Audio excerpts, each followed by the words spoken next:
नमस्कार दोस्तों, आप सभी को सबसे पहले तुलसी जी के विवाह की बहुत बहुत शुभकामनाएं। अगर आपने घर पर तुलसी जी का विवाह कराया है तो अब आप चढ़े हुए सामान और तुलसी जी की विदाई करें। कब करें, क्या आपको विदाई करनी चाहिए? अगर आपने एकादशी के दिन पूजन किया है तो आपको विदाई कब करना है? अगर आपने द्वादशी के दिन पूजन किया है तो विदाई कब करना है? तो सबसे पहले देखिए, जब भी आप विदाई करें तो विदाई करने से पहले आपको एक बार उनकी पूजा कर लेनी है, आरती उतार देनी है और उनको भेंट मतलब गले अवश्य लगना है। उसके बाद अब आपको सामग्री सबसे पहले उठानी कौन-कौन सी चीज़ें हैं वो बता देती हूँ। तो देखिए, पूजा अगर आपने एकादशी के दिन की है तो आप द्वादशी के दिन सामान उठाएँ। अगर आपने द्वादशी के दिन पूजा की है तो उसके दूसरे दिन सामान।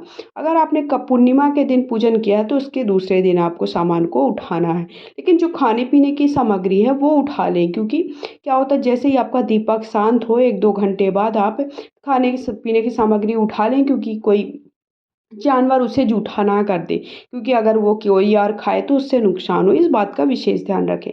तो सबसे पहले जो आपने गेहूँ रखा था, तो अगर थोड़ा मात्रा में रखा है तो आप क्या करोगे, उसे आप चिड़ियों को चुगने के लिए दे सकते हो। उसके बाद जो कलश स्थापित किया है, कलश ज़रूर स्थापित करना चाहिए। तो जो आम के पत्ते थे, आम के पत्ते निकाल लीजिए, उन्हें विसर्जन कर देना है आपको। उसमें जो जल था, जल को आपको किसी गमले में डाल देना है, या फिर आप पक्षी को भी पीने के लिए रख सकते हो। उसके बाद जो आपने फल-फूल वगैरह गणेश जी जो रखे हैं, अगर आपने ग सुपारी के गणेश जी बनाए हैं तो उन्हें शुद्धिकरण करके फिर से प्रयोग में लाओ। फिर आप जनेऊ वगैरह भी किसी को अगर घर में पहनना है तो उन्हें दे सकते हो, या फिर आप खुद भी प्रयोग में लाओ। जो आपने भोग प्रसाद ज़्यादा मात्रा में चढ़ाया है तो कुछ आप अपने रख लीजिए, और कुछ अगर आप तुलसी जी का विदा करते हो तो तुलसी जी की विदा किसको कब कैसे कर सकते हो, ये मैं अलग से बताऊँगी। तो अगर आप विदा करते हो, विदा करते समय उनको जो भी आपने भोग प्रसाद चढ़ाया है, जो भी खाने की सामग्री चढ़ाई, पकवान चढ़ाए, वो सारी सामग्री आपको क्या करना है, तुलसी जी के साथ ही विदा कर देना। मतलब जिसके यहाँ आप जब जहाँ विदा करोगे वहाँ आपको दे देना है। जो आपने फूल वगैरह चढ़ाए हैं, वो आप क्या कर देंगे, उन्हें आप जल में विसर्जन कर देंगे, या फिर आप मिट्टी में भी दबा सकते हैं। उसके बाद जो आपने अगर आप देखिए शालिग्राम के साथ आपने पूजा कराई है, तो शालिग्राम अगर आपके हैं तो आप अगर अपने घर पे रखना चाहते हो तो तुलसी जी को भी आप अपने घर पर रख सकते हो, अगर आप विदा नहीं करना चाहते हो।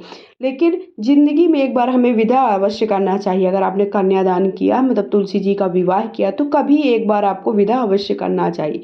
अगर आपने मंदिर से शालिग्राम लेकर के आए थे तो मंदिर में ही आप शालिग्राम के साथ तो जहाँ शालिग्राम रहेंगे वहीं आपको तुलसी जी को रखना है। तो अगर आपने मंदिर से कहीं लेकर के आए हैं तो वहाँ पर ही आप तुलसी जी को भी दे दीजिए। और अगर आपके किसी पड़ोसी के यहाँ से लेकर के आए हैं, या फिर आप किसी के घर से लेकर के आए हैं, या फिर आपके खुद के हैं, तो आप खुद भी घर पर रख सकते हो, ज़रूरी नहीं फिर आप विदा करिए।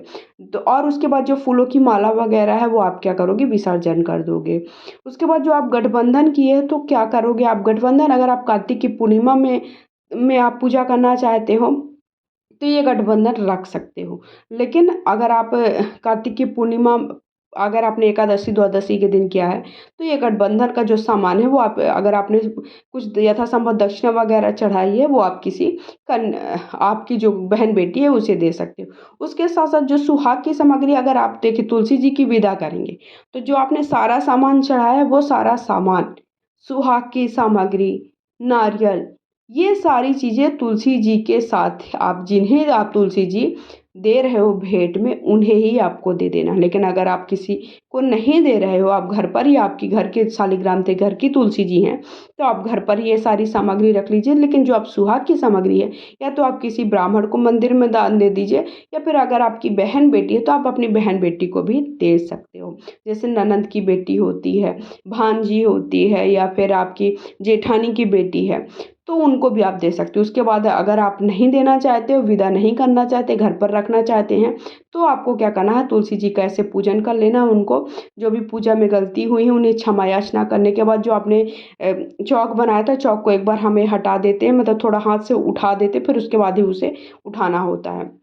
उसके बाद आपको क्या करना है, तुलसी जी को आप जहाँ पर पूजा कर रहे हैं वहाँ पर रख लीजिए। जो ये लाल चुनरी, वो आपको घर पर रखने से क्या होता है, आपके दाम्पत्य जीवन सुखमय होता है। इसलिए जो लाल चुनरी आपने माँ तुलसी मैया को चढ़ाई वो अपने घर पर रख ली। छोटा सा वीडियो था, जानकारी भरा। अगर आपको लगा तो प्लीज़ वीडियो को लाइक शेयर करें, चैनल को सब्सक्राइब करें, कमेंट बॉक्स में लिखें जय तुलसी मैया।